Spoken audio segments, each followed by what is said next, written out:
are quite good. Attack warning. Is it for real? Attack warning's for bloody real. Live from Colorado Springs, the Drop Culture Podcast. I want to confirm, is this an exercise? Roger, copy. This is not an exercise. Come on, quick, get down. 1, 2, 3.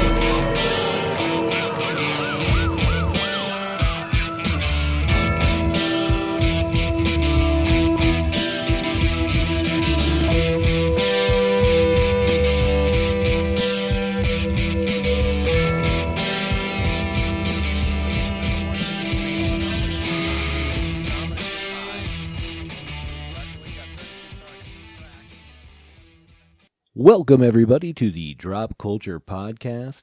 This is that podcast where we pick up that piece of drop culture you forgot about or missed, shine it up real nice, and cram it in your ear holes.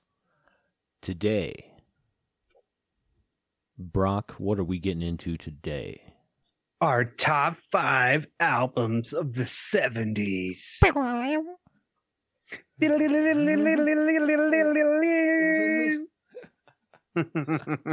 So, following up our top 5 albums of the 1960s, we are hitting up the 70s, my friend, moving forward in time. We're like time travelers, musical time travelers, like, you know, Bill and Ted and stuff. Yeah, weeks apart. Yeah.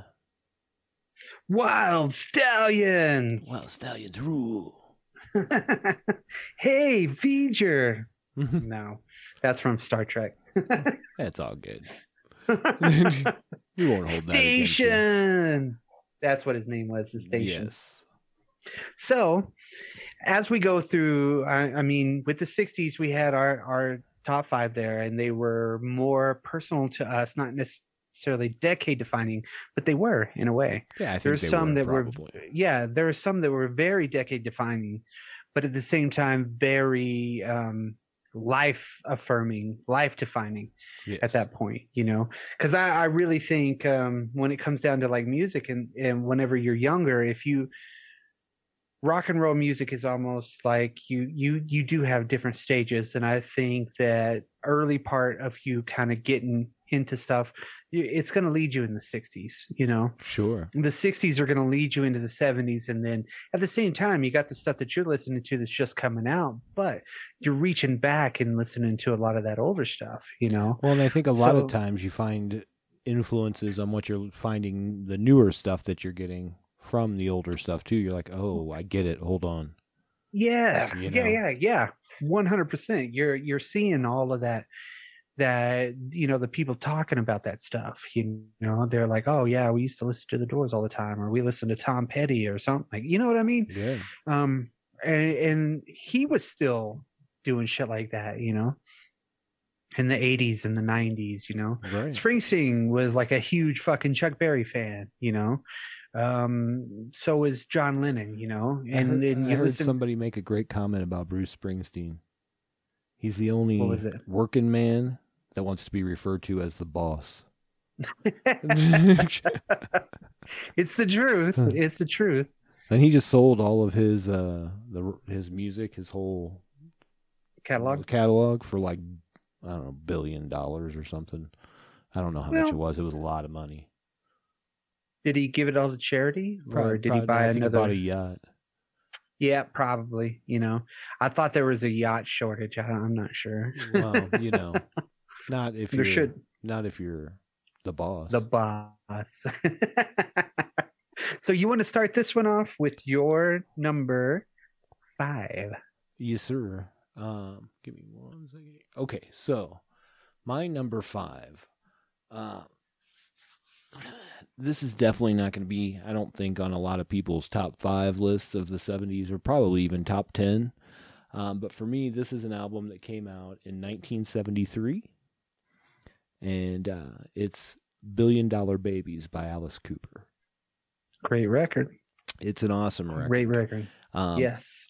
I spent like a good portion of my little tweener time like really digging into Alice Cooper's discography as a youth. Yeah. Okay. In fact, that was my first concert I ever went to, was Alice Cooper.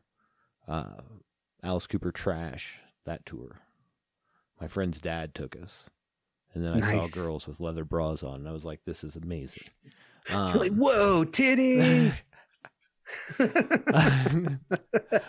Yeah, pretty much. But yeah, I mean, this album, like, have you heard a lot of this album, sir? Yeah. Okay. Yeah. I do actually have a vinyl copy of this, which I've listened to quite a bit. Nice. I mean, starting out with Hello Hooray, like, this is something that I had on cassette while I was doing dishes at my house. You know what I mean? On my Walkman. Yeah. Right. So you start out with Hello Hooray, Let the Show Begin, you know. It goes Twisted right away with Raped and Freezing. And then Elected, I love the song Elected. That is amazing. It goes right into Billion Dollar Babies, which is, again, another great song. And then Unfinished Sweet.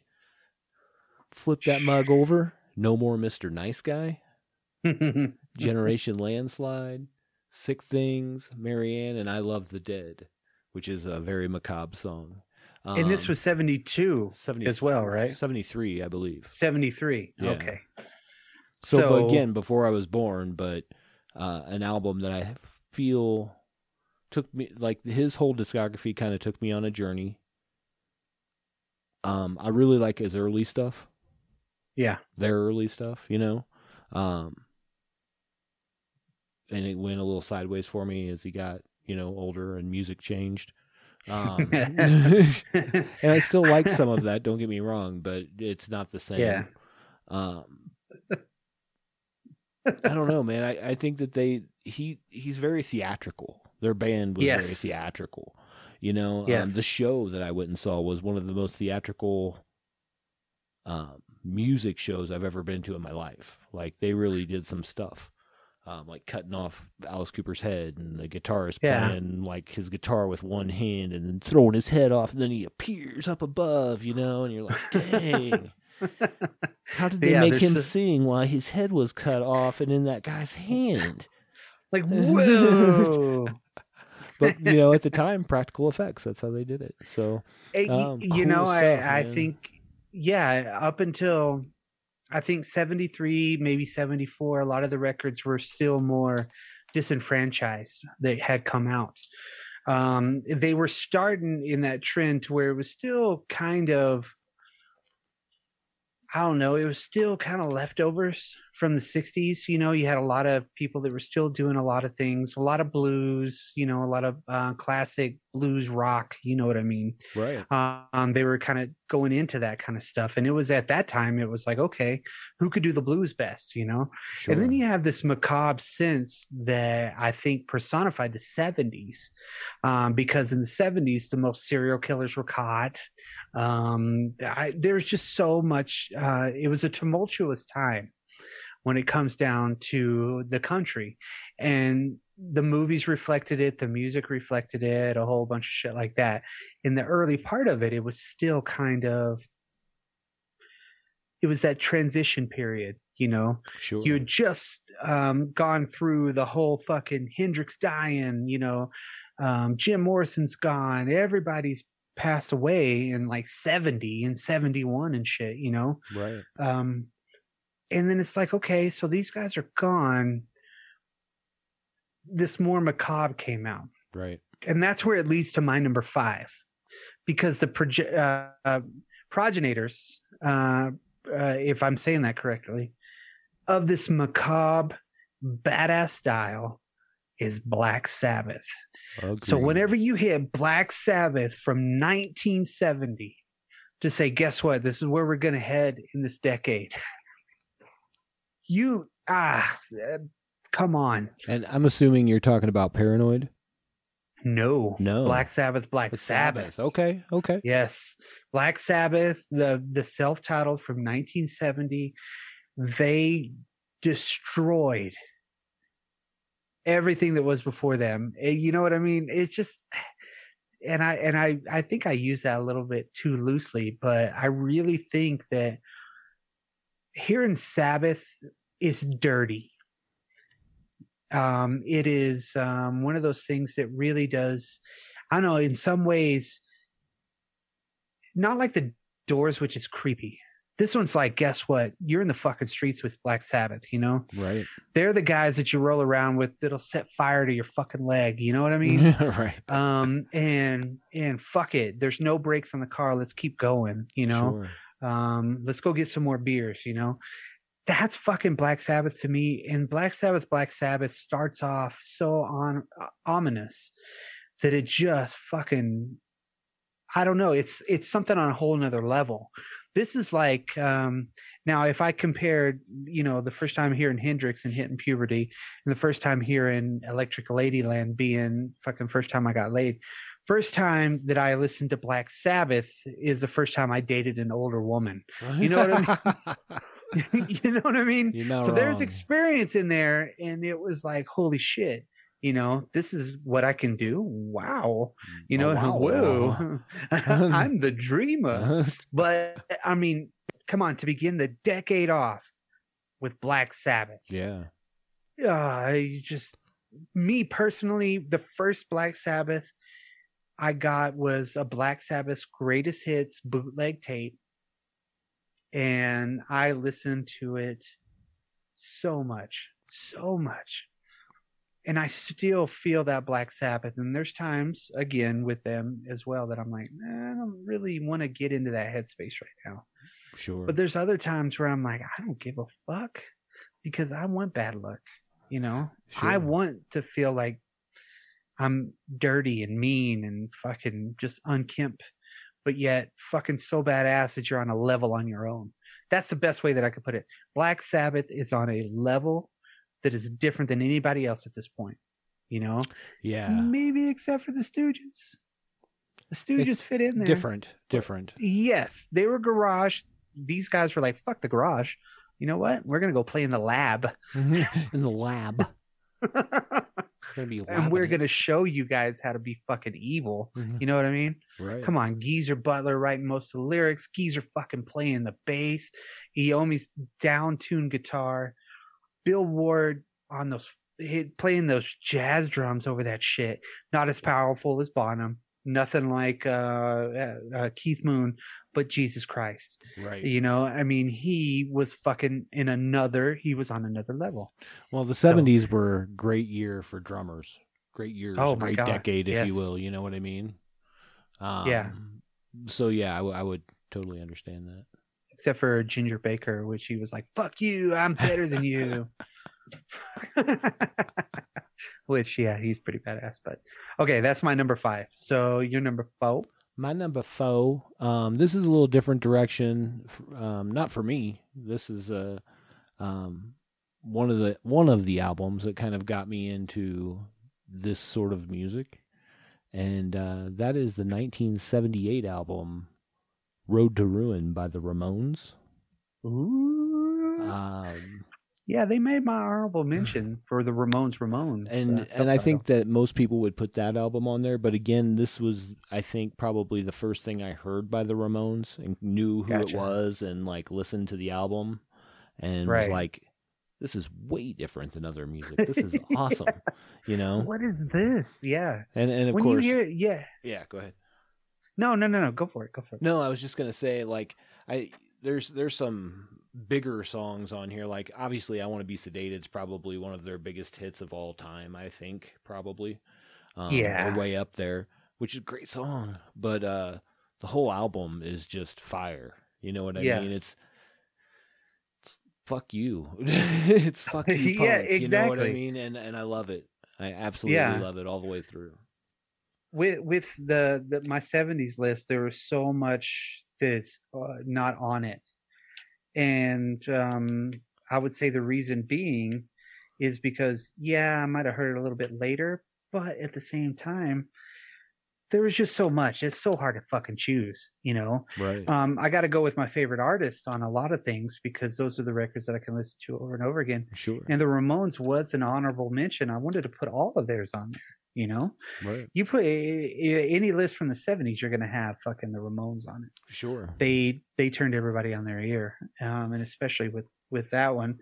Well, I think really the first Ramones album, like historically, again, we weren't kicking it. You know what I mean? No. But I think the first Ramones album was something that people didn't really know about at the time right away. You know what I mean? And I think this album was kind of critically panned at times, like at the time it came out. There was always, yeah. But I don't care, because again, this is what got me into not completely this being the only one, but this got me into punk. You know what I mean? Right. It's a very accessible record because it's just sped up Chuck Berry riffs type of a deal. Right. But nonstop, full throttle. You know? Exactly. So yeah, it didn't have that deep macabre feel of Sabbath, but yet it was dangerous. You know, these are the dudes on the street. You know, these were the guys on the street that you didn't fuck with at all. Like Sabbath, Right. you could ride around with, Mm-hmm. and you'd be like, dude, fucking what the hell, Ozzy? Why are you fucking eating that fucking raw pork? You know, you're gonna Why are you fucking eating that die. bat's head off and Yeah, getting it's banned fucking from so Springfield, weird. Illinois? Come on, Yeah. son. But it's like, Jesus Christ. I mean, how can you not think that the Ramones were dangerous? They were the guys, like, I mean, one of them was fucking hooking, for Christ's sake. 53rd and 3rd, you know? I mean, Right. Jesus Christ. I think that they were dark in a different way, where like Black Sabbath really, whether not intentionally at first, but they embraced that occultism and all that. This was more like street music. You know what I mean? Like being in the streets.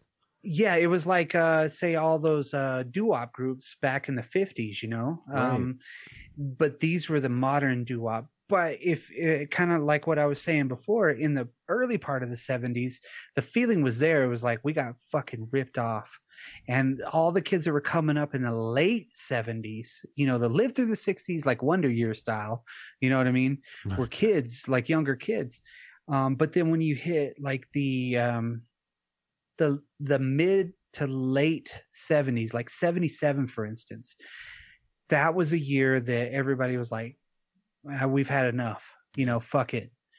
We're going to change some shit. We're going to do our own thing with music. So you had two different styles of punk rock, of everything was shit at that point, you know? Right. I mean, everything that you look at, I mean, New York was a place where you were like, you got a guidebook that said where not to go, you know? Right.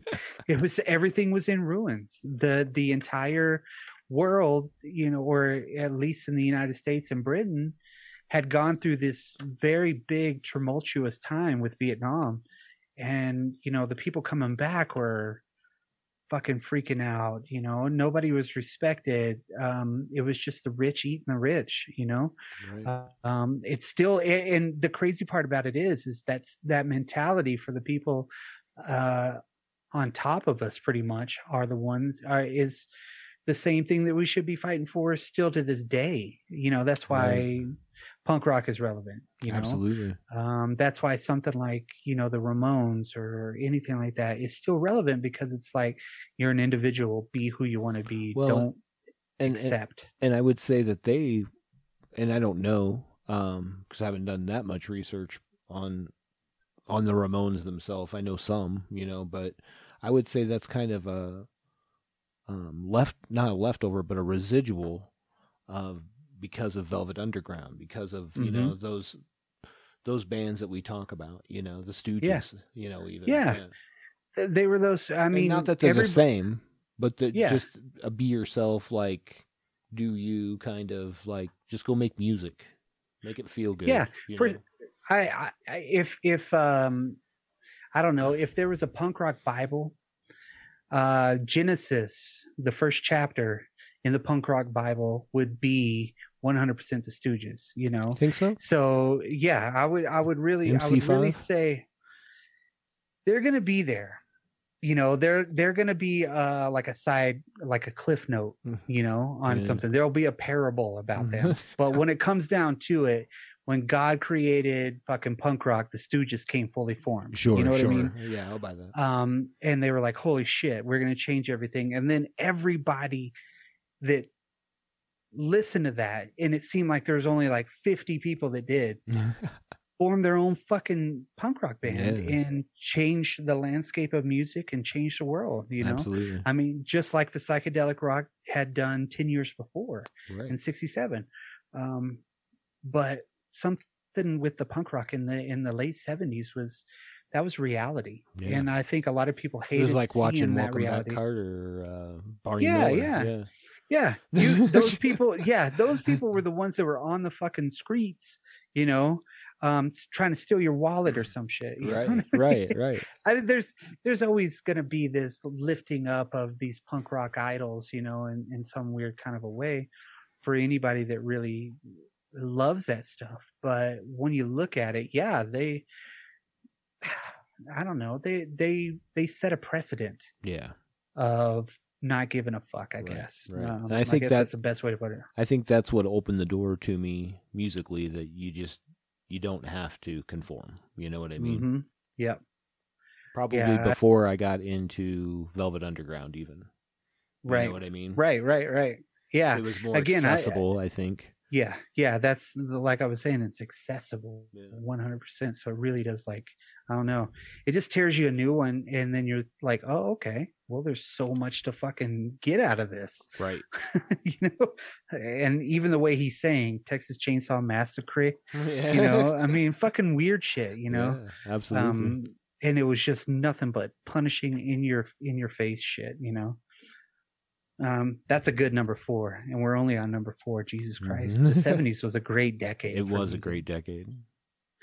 I actually have a tie for number 4.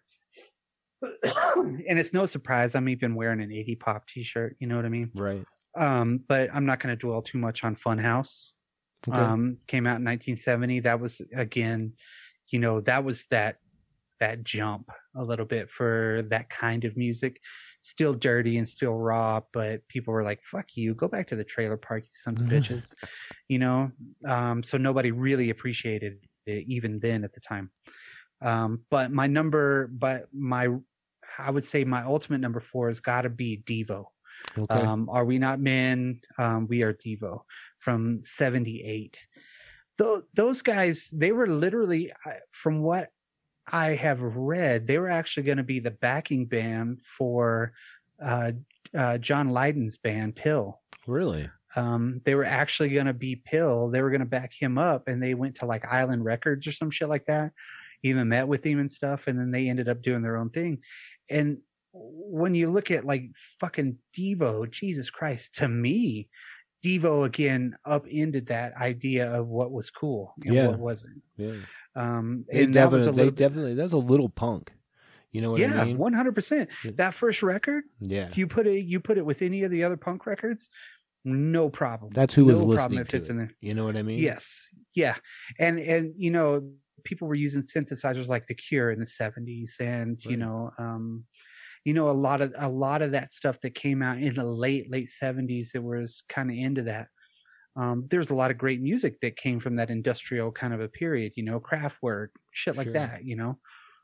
But when it comes down to Devo again was like, hey, we're going to give you a message, but our message is going to be a little bit quirky and weird. But at the same time, we can fucking rock anybody off the stage, you know? Yeah. Devo is the Revenge of the Nerds of punk bands. Yes. If that makes any sense. Not that they're inappropriate now. But in the fact that they just that was always an equation I made with Devo, was like they were kind of the nerdy punk. Yes. You know? Yeah. Which is okay with me, because, you know, whatever. I'm nerdy too. Yeah. So it's cool. Whatever. No, I did get into Devo later in life, and it really kind of, my whole perspective changed whenever I listened to Mr. DNA. And it was just like, holy shit. You know, and then I saw there's a live video of them playing in 1995 at Lollapalooza. They were playing before Metallica, and whenever they started the actual show, there was not a lot of people there. I mean, it was pretty full, but not a lot of people. By the time they ended it, they had the whole place pretty much full, you know. Right. And they were literally just going out there playing fucking Devo shit, you know. And everybody was like, Jesus Christ, how are these guys doing this? And that was 95. Right. So you got to think that they had already released Smooth Noodle Maps, where they did a cover of Hendrix. A lot of weird shit. And even their 80s defining, freedom of choice and shit. But this one right here is the one that, if you want to begin with Devo, yeah, you got to start with the first one. So that's why that ties Funhouse as number 4. I'll say that I actually did not listen to a lot of Devo until after you and I had discussed Devo. And I was like, maybe there's more to this. Maybe I need to check into this. You know what I mean? Right. Because again, I don't know. It just always reminded me of the early 80s with Yeah, Whipping It, and I'm like, yeah, oh, you saw Whip It. All right. Yeah. But then I even think, and I'm crash gonna, that whip. I'm going to put this out too, because I don't know if I've ever heard anybody say this before, but I think they got the lyric Whip It good. They got it from Dawn of the Dead. And I'm throwing that out there. Okay. Because whenever Roger's dying, he's like, did we whip him? And he's like, yeah, we whipped him good. You know what I mean? Okay. And he says it, and I'm like, oh, shit, that's where they fucking got it. So I'm putting that out there in the ether. So if anybody thinks that's the same thing, if any of the Devo people ever hear this, that would be great. And then to confirm that would be fucking awesome. Because if I ever met Mark Mothersbaugh in person, I would be like, so Whip It, Dawn of the Dead. Is there a tie? Well, I went and saw it. Well, when I moved here in 2014 to Colorado, I went and saw Mark Mothersbaugh's very, very, very first art show installation. Okay. It wasn't at the Denver Art Museum. It was at their another art museum, and they had just played here whenever we moved. Nice. Right.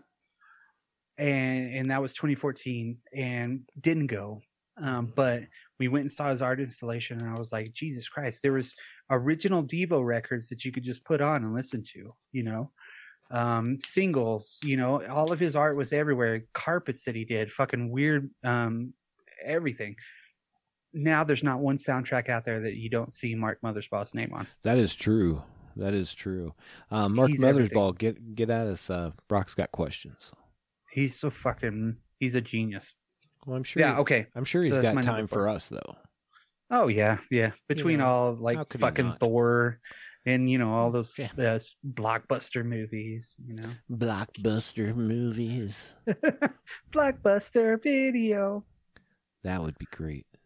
Mark Mothersbaugh, get at us and open a Blockbusters video in Colorado Springs, preferably. Please. Yes, we would be okay with this. Yes. So what is your number 3? So my number 3, my friend, wow, my computer notes just locked up. That's pretty cool. I can still tell you what it is because I know. Yeah. This is a band that, like, when you say 70s, really kind of emulates, or not emulates, but I think that it, like, this is 70s music, and that's Led Zeppelin 4. Yeah. And I could have gone a couple different directions with Led Zeppelin, but when I think of 70s, this is the album that first comes to mind. Yep. And it's a great album. I don't think you can get much better than Plant and Page together, to be honest. God. John Paul Jones, John Bonham. Absolutely. Led Zeppelin 4 was tremendous.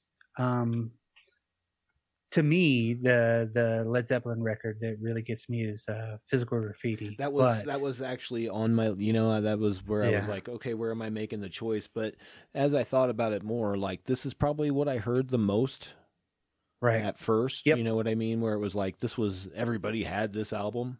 All my parents' friends, Yeah, 100%. Yeah. So this is the one that kind of got me into Zeppelin, even though, like, I would like some of the 60s, like Zeppelin 2 was good as well. You know what I mean? So Zeppelin 1, Zeppelin 2. Yeah. I think they're all good, really. Oh, yeah. Or at least portions. But I like the journey this takes you on in a whole different way, too. I mean, from Black Dog, rock and roll, the Battle of Evermore, completely something different. You know what I mean? my Stairway, God, yes. which of course gets a little stale after a while, but it's still a great song. Yeah, it's like Jesus Christ. I mean, yeah, it's gonna get old, but fuck, what a tremendous song whenever you're younger. Exactly. Misty Mountain Hop, 4 Sticks, Going to California, and then When the Levee Breaks. When the Levee Breaks was my jam on that one. Yeah, that's a good That's a good song. Just so full. I just love the thickness of it. And it's a longer song on that album, and but what a great way to close out an album. Yes. It leaves you wanting, like, you're right, it's a full song, but you still want more at the end of that. Well, yeah, when I say full, I mean it makes you feel full. Yeah, 100%. With every that's aspect that's on it. Yeah, yeah. I don't know, it's like how they ended with How Many More Times on the first one. Right. Which is one of my favorite Zeppelin songs. This one right here was the equivalent to blow the fucking doors off any 1965 fucking Mustang and shit. Right. You pop this shit in and you're like, yes. I think my ideal, like, I like it as an album all the way through, and there's a lot of their albums where I can just throw it on and go. But I think for me, like, I could make a good Zeppelin mix tape that would be like, okay, this covers probably all of their albums, to be honest with you. But here's the two or one or two songs from each one that are more important to me. Like I love Gallows Pole. It's an awesome song. Dancing Days, of course. Like there's lots out there. But this is probably the album that makes me think Zeppelin more than anything.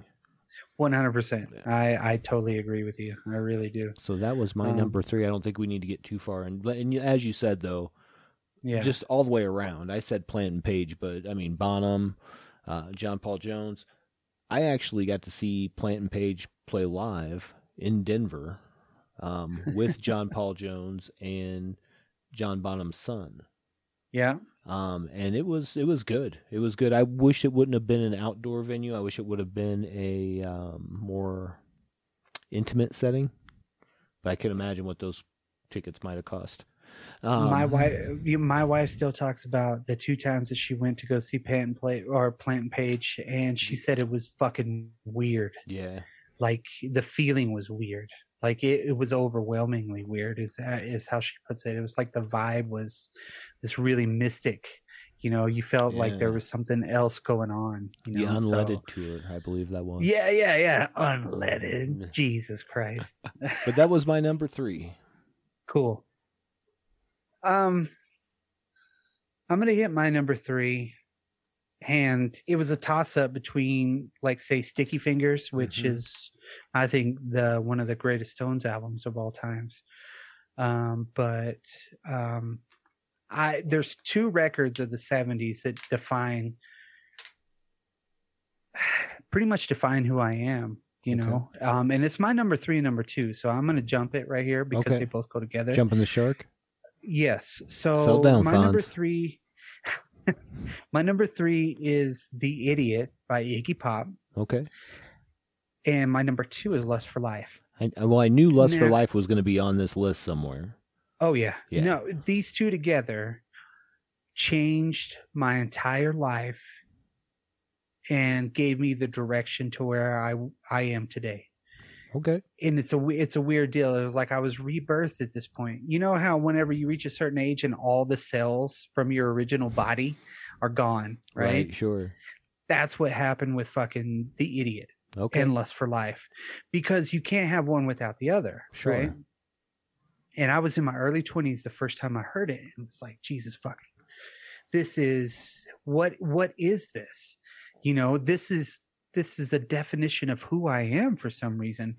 Everything that he said, every note that was part of it, everything was like my skeletal muscular system, my brain, everything that I had learned up until that point was all put together and chucked out the window, but then like I could go back, or I could turn back around and pick up the things that I wanted, right? And The Idiot and Lust for Life are still like they should be one record, but when Bowie came into the picture and believed in somebody like fucking Iggy Pop and let Iggy just write these wonderful songs like Of course, Lust for Life. Of course, 16. Oh my God. There's Success. There's China Girl. There's so many different things. There's industrial songs. There was, straight up rockers, straight up jams. There was, this weird eclectic fucking whatever the fuck it was. But yeah, it made you feel like you were on another planet, I think. Sure. And when I was listening to it, when I was getting into it, I was privileged enough to see Iggy at that point. Nice. And to see him personally, like I actually got to touch him and shit like that too, right?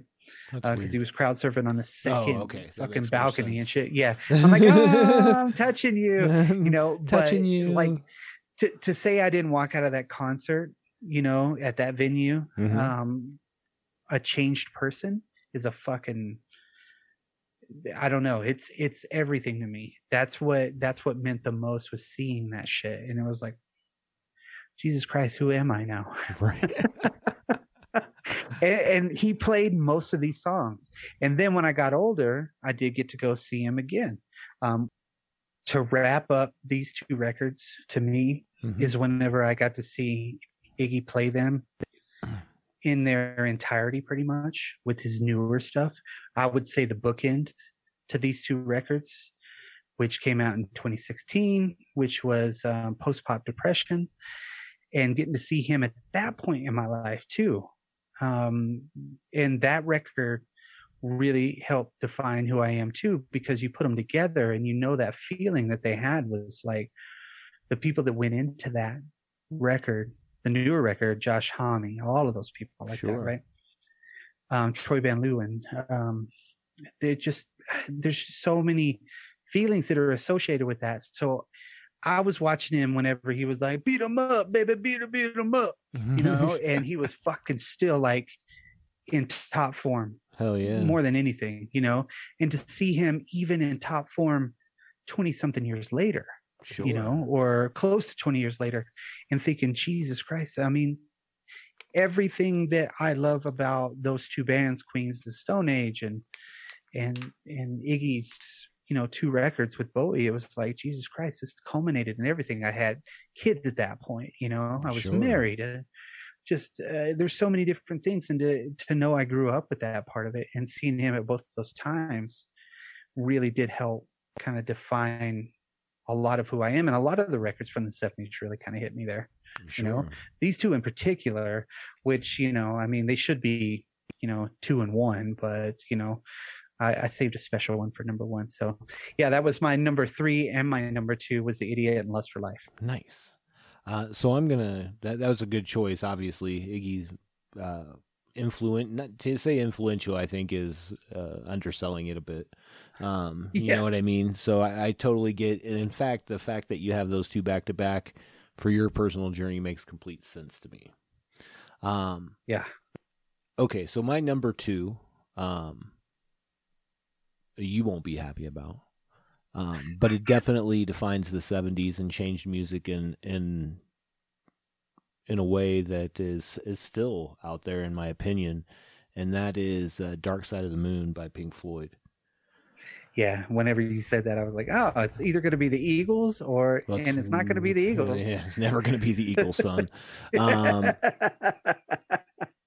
I'll be honest, like as far as like studio albums and all the other, they have a lot of other albums out there, but studio albums, I think it was like 15. And I like some of their stuff from the 60s, like A Saucer Full of Secrets, Umaguma. But really, this is probably the album that opened me up to Pink Floyd.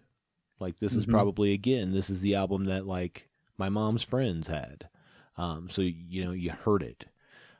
Quite often, and like the overlays of voices and the metronomes and like all the stuff that they did was just like, what is going on, Yeah. And then at some point in my life, as I got a little older, I started smoking left-handed cigarettes, and and then it got me in a different way, if that makes sense. Right. I mean, I know this is like culturally iconic album. obviously the whole tie-in to this and like Wizard of Oz, all that jazz. Yeah. But it is also an album, not in the same way The Wall does, but it is an album that takes you on a journey. 100%. You go ahead. No, go for it. No, Go for it. no. What were you gonna say? Well, I was just gonna say, you know how I always talk shit about Pink Floyd. At the same time I was listening to Iggy a lot. Because I have a love-hate relationship, and it's mainly a hate relationship with Floyd, Right. And I went and bought this record. I was like, you know what? I'm gonna buy Dark Side for money. Sure. I wanted to kind of listen to that song, and I got into it, and I do have respect for that whole record. What I don't have respect for is just like the overall appeal of the band, Okay. But that record in general, I can 100% always, like, I'll stand behind it and be like, yeah, it's a great record. I don't like them. I would say out of all their albums, there's probably a handful that I really like. Yeah. And like, for me, it's like kind of ends at Momentary Lapse of Reason. I didn't really dig the Division Bell and all that stuff. That, you know what I mean. And there were some in between albums like Atom Heart Mother was garbage. You know what I mean? to me, people interpret music however they want. So to some people, that may be their favorite Pink Floyd album. That's super cool. And it may be just a little more even experimental than I liked. You know what I mean? I was like, this is not for me. But this album, oddly enough, Speaks to Me, which is the Speak to Me being the first song on the album, which is kind of funny. But all the way through, Breathe, On the Run, Time, Great Gig in the Sky, Money, Us and Them, probably my favorite song on this album. Any Color You Like, Brain Damage, Eclipse. Just a great album, dude. And it is an album that you can just put on and meditate to or whatever, you know what I mean? You can whatever, however you chill out to music, Yeah. I had a jam box that I bought in Florida, Okay. It's just a little CD player that had the tape deck in the front. You can record your CDs on the tape, blah, blah, blah, right? Yeah. Carried around with batteries or whatever. And I bought this record with it, and I did listen to it quite a bit in Florida, and got to respect it. But then every time I would turn on the radio, it was like Pink Floyd. And the thing is like, if I'm on a classic rock station where I'm flipping through radio, which is very odd nowadays to do. Sure. If there's a Pink Floyd song on, I'm like, skip.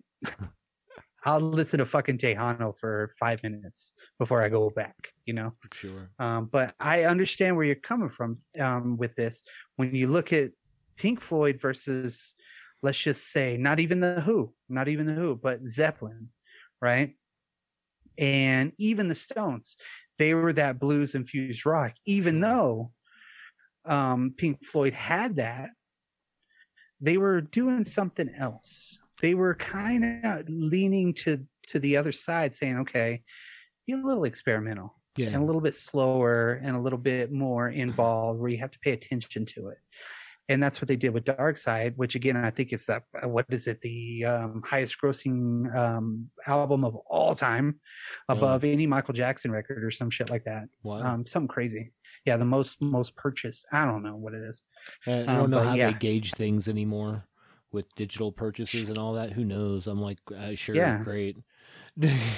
Which, to be fair, I bought this album probably 3 or 4 times throughout my life, just because, like, you lose like a whole disc, your whole disc set or album set or whatever, and I've owned it. We own I have a pretty pristine copy on vinyl. That's my wife's, actually. Nice. Yeah.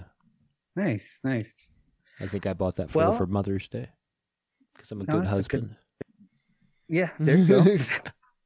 So now, sir, we are to your number 1. You want to give us a quick recap? Well, you want to do your number 2 first? Who does number 2 work for? That was my number 2. Pink Floyd. Oh, well, what was your number 3? I did my 3 before you. It was because I started, right? Think so. I'll recap mine. Okay, now I gotta look. I'm like, what did I say? Did I say words?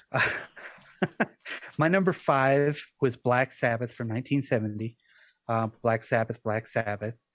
My number 4 was a tie between Devo's Are We Not Men? We Are Devo, and the Stooges Funhouse. My number 3 and my number 2 were Iggy Pop's The Idiot and then Lust for Life. And now my number 1 personifies, I don't know, the essence of what music is to me. Okay. And when I say that, I mean it's freedom.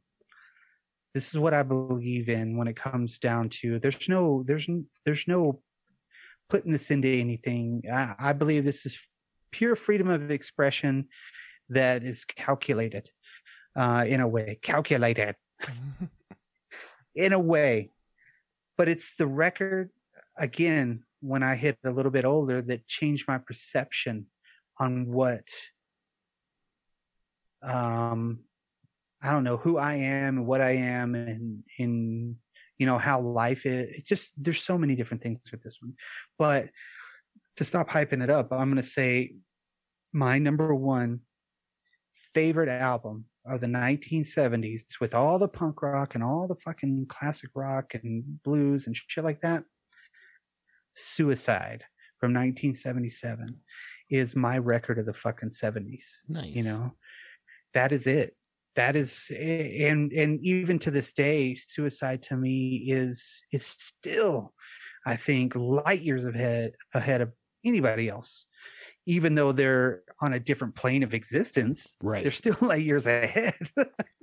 Yeah, and they're an alternate dimension of yes, for sure. Yeah, they are that thing that's in the corner of your mind that you don't really know is there, but when you hear it. And whenever I heard it, what happened to me was like, what in the holy hell have I been doing listening to this shit for so long? Where did this come from? 1977? Holy shit. My whole life changed. Sure. Again, it was like it changed with Iggy. And then it changed again with fucking Suicide. And everything fires on all cylinders for me. But it's, I don't know, it's like almost like a war machine, you know, from Mad Max, you know. Sure. It's a fucking war machine that will not stop. And even when it is at a lull, don't fucking think that it's over with, because it isn't. Have we done a Suicide episode? Yeah. Yeah, I thought we had. Suicide. Yeah. I sometimes lose track of the music stuff we've done because it's been over 3 years and we don't do it a lot, you know? Yeah, I know, right? Yeah, we did the whole story of Suicide before a lot of people did, you know? We were the first podcast to actually do it. Nice. Hey, you hear it here, guys. I think we were the first podcast on Suicide. Heard it here first. Yeah, you heard it on Drop Culture first, but Suicide is the 1970s to me. Everything about it. Hill Street Blues shit. You know what I mean? It's fucking, it was like a 80s? Grittier Night Court. Yeah, I know. Okay. But it was that same feeling that you get. You know what I mean? This was, Suicide was fucking Travis Bickle, you know, fucking disaffected, and I don't give a shit. And I'm going to go fucking kill a fuckload of people. And I don't care what happens. I am taking the world. I'm taking what I want. You know what I mean? Hell yeah. Come hell or high water. In Suicide, they define music to me pretty much. If somebody says, you know, when it comes down to it, like, what do you think is the most free form of music? And it's not jazz. It's fucking Suicide. Right. There's no fucking doubt about it to me. It blows my mind every time I listen to it. Hell yeah. It's a good number 1, sir. Obviously it's good enough that it was a whole episode. So yeah, I mean, yeah, I expect this is another one I expected. This and Iggy Pop, like I was like, these are going to be on his list. Yeah, I didn't know they would be 3 of your top 5. No shit, right? But those are the ones that, man. Yeah. And my 60s had a defining record for me in my life, and then the 70s really did have the couple I mean, I was born in 1979, so it wasn't like I lived through the fucking 70s, you know what I mean? Sure, sure. But I was still close enough to the 60s that that's fucking weird to think about. Right. You know? We weren't really that far off from the 30s. Let's be real there. You know what I mean? Right. Like in the great scheme of things. Great number one. Yeah. Did you have more? I'm sorry. No, not at all. So I'll recap mine real quick since I was questioned on how many I had. My number 5 was Alice Cooper, $1 Billion Babies. My number 4 was The Ramones, Road to Ruin. My number 3 was Led Zeppelin, 4. My number 2 was Pink Floyd, Dark Side of the Moon. And it's kind of weird because we're going to kind of end shortly after we began. You started out with Black Sabbath, sir? Did you end it Black Sabbath? A year later, Black Sabbath Paranoid came out. Yeah. And this album, when I was a kid and heard this album all the way through, like I'd heard songs off of it, you know, like Iron Man and all that stuff. But when I heard it all the way through, blew my mind. And I was like, after that, I was on with like I like all Black Sabbath up to the point where Ozzy left. And I know other people are like, oh, Dio, and I that's not for me. It's not my kind of Black Sabbath. It's not dirty enough. No.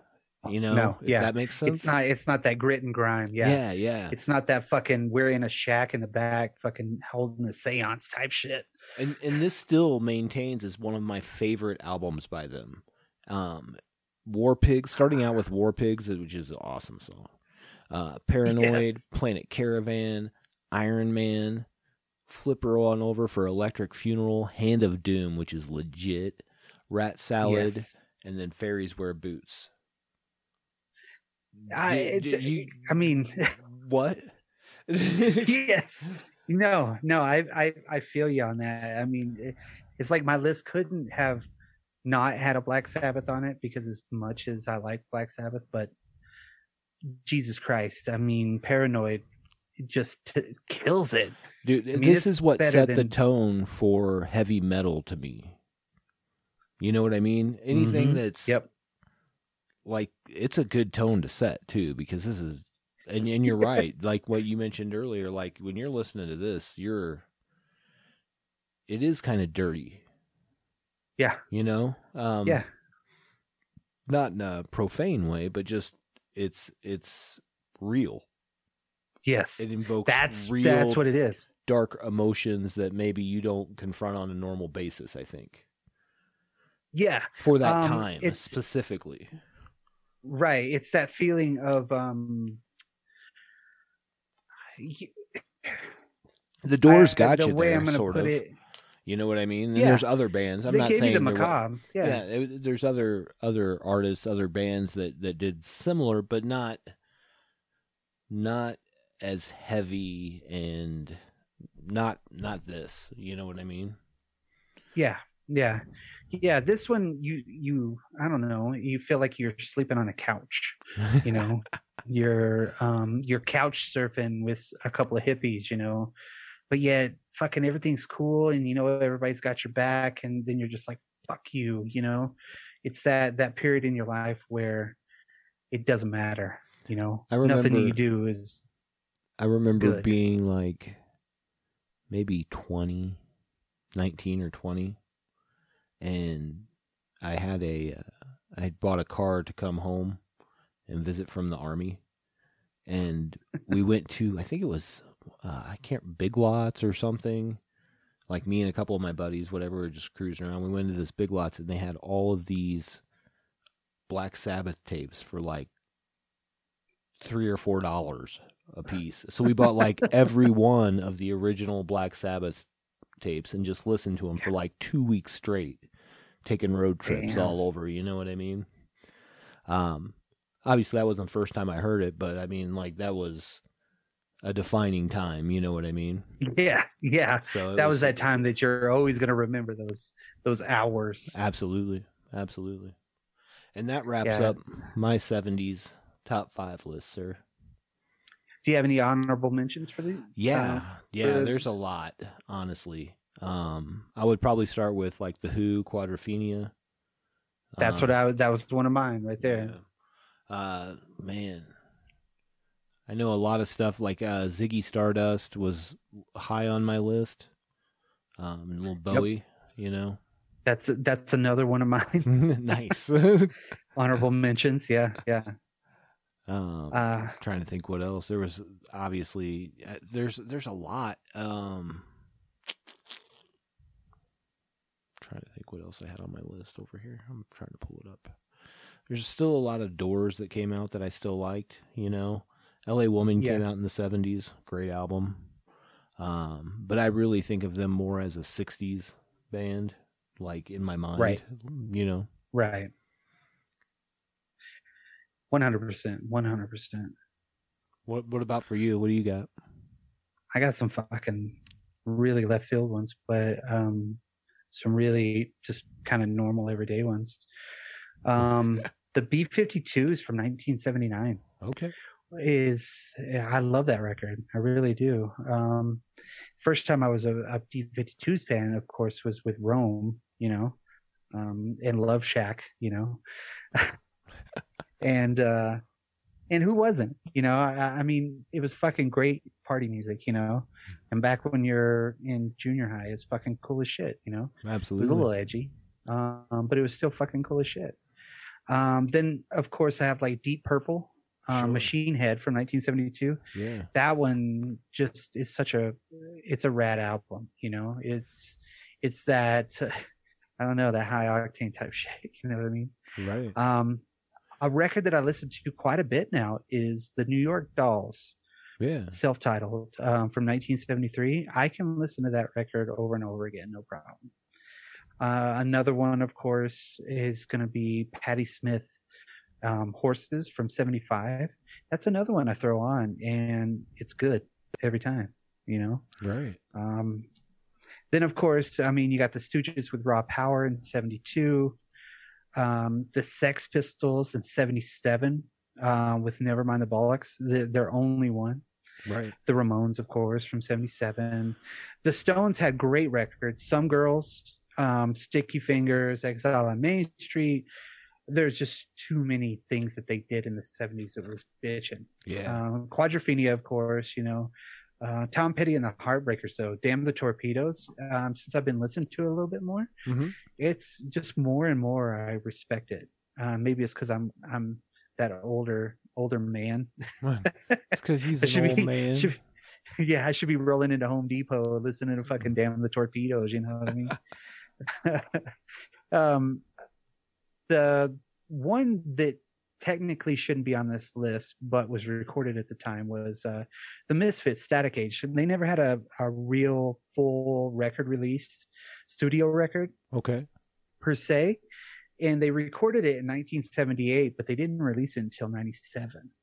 Okay. But Static Age is fucking another one of those that's always going to be on my top 10. I don't care if people are like Earth AD or, you know, these are better. I'm like, Static Age had it.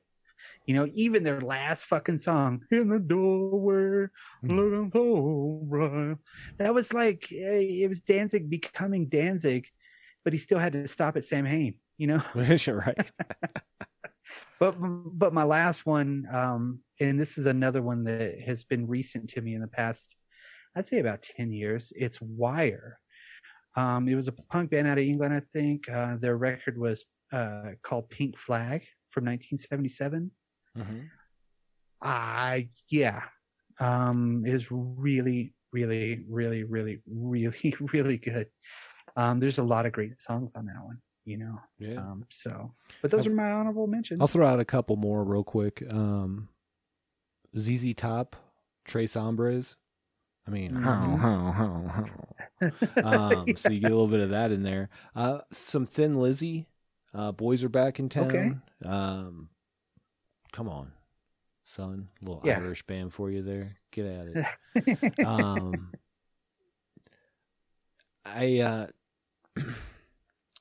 I'm going to throw out Leonard Skinner's Second Helping, which is probably one of my favorite albums by them, just for the second side, because I love the Ballad of Curtis Lowe. Is a great song, followed by Swamp Music, and then The Needle and the Spoon, and then ends with Call Me the Breeze, which is suspect at best. But those three songs in a row are a killer. You know what I mean? And obviously the big one on that one is Sweet Home Alabama, which is a fine song. But those three songs really kick it for me, you know, as far as Leonard Skinner goes. Yeah, and Skinner's Pronounced is a great record. Yeah. It's another one of those that you can pretty much throw on, and it's like being in a shop somewhere. I get feelings of places, you know what I mean? Sure. Like I get those feelings, and it's just from the people that I knew that listened to it, you know? That's called puberty, Brock. No, I'm just kidding. Yeah, I know, right? I just did it. Yeah, I know I left a million off. Sure. Clapton had so many different fucking records, you know? What is the Oceanside Boulevard or something like that? It was in the 70s or something. Yeah. There was fucking Jesus. Too many punk bands to mention, you know. I mean, the Clash was starting out in the 70s, you know. Right. But I still think that Wire was a better record than the Clash's first. Sure. You know, that just that period. Physical Graffiti is another one of those that I got it at a younger age, and because I wanted to deviate from the path that everybody else was going by, like having Led Zeppelin 4 and shit. Sure. Which I had it. Sure. But nobody I knew had Physical Graffiti. So I was like, fuck that. I'm going to get this shit. I'm going to fucking rock it all the time. That was a great album, dude. That was a good album. Yeah. For sure. Yeah. But then at the same time, like, you know, the B-52s were fucking, what the shit were they doing? You know, you had, again, I'm going to mention this, The Cure. The Cure was doing something fucking totally crazy. Right. You know, what is the fucking band? That I have been listening to a little bit more. Pretty much influenced everybody when it came down to the goth music. Why? It's not Depeche Mode. Why? Well, while you're saying that, I actually said Thin Lizzy, The Boys Are Back in Town. The album's name is actually Jailbreak. That's the song. That's like probably the most well-known song on that album. But that's a good album. If you haven't checked it out, check it out. Right. Well, did you figure out what you were talking about? Yeah, it was Joy Division. Wow. I think I heard them more in the 80s. Is that correct? Maybe it was 70s. That was that was 70s because he died in 1980. Maybe that, yeah. Okay. That makes sense. I obviously heard them much later. Like, I heard them in the 90s because, you know. Yeah. Well, I mean, more well-rounded at that time. Didn't Nine Inch Nails cover one of their songs on the Crow soundtrack? I had actually heard them before that. I had a friend in high school, and she listened to Joy Division and the Swans and all that, you know, Sad I Want to Kill Myself music. But Joy Division had great lyrics. That was the thing that I liked about that. I mean, it obviously evoked, you know, emotion as well. So. Oh man, yeah. I don't know. It's just something about it now. It's really resonating with me. Like I can listen to The Cure, no problem, and I like their very first record. And Morrissey with the Smiths and shit like that. And of course, everybody's heard me talk about Morrissey.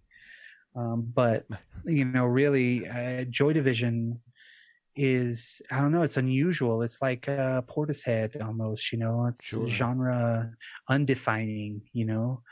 It has this weird jerky rhythms and sometimes it's really steady rhythms, and I don't know, it's just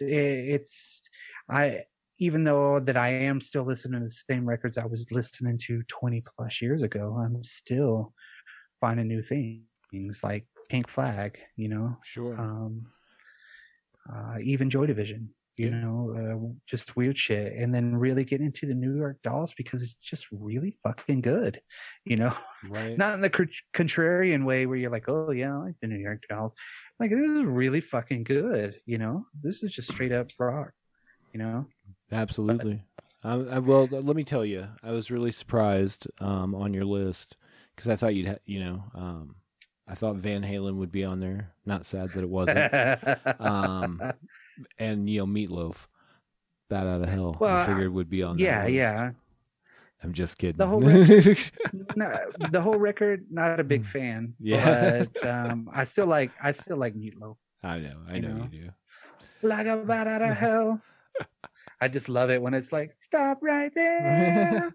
I gotta know right now. But he's like trying to get fucking laid, Yeah, of course. The whole fucking, he's rounding verse. and they're putting it in that weird fucking shit. You're just like, what the fuck is going on? Yeah, no, that's good stuff for sure. So it's wacky. Yeah, we always had classic rock on at the thrift store that I worked in. And they, every time that song would fucking come on, it would be at least once a day. I'd have to, right as soon as it was like, stop right there, I would stop everything and then just put my hand up, stop right there. We always had KC 95, which is like the St. Louis classic rock station. When I was a kid, that's all that's the one I remember the most. Nothing like WKRP in Cincinnati's. You know what I mean? That's what we had. We had Johnny Fever. Yeah, absolutely. Venus Flytrap and shit back in the day. That's in Les hearing Nessman. these songs now. Yeah. but what was so cool about growing up and then having access to all of this stuff, you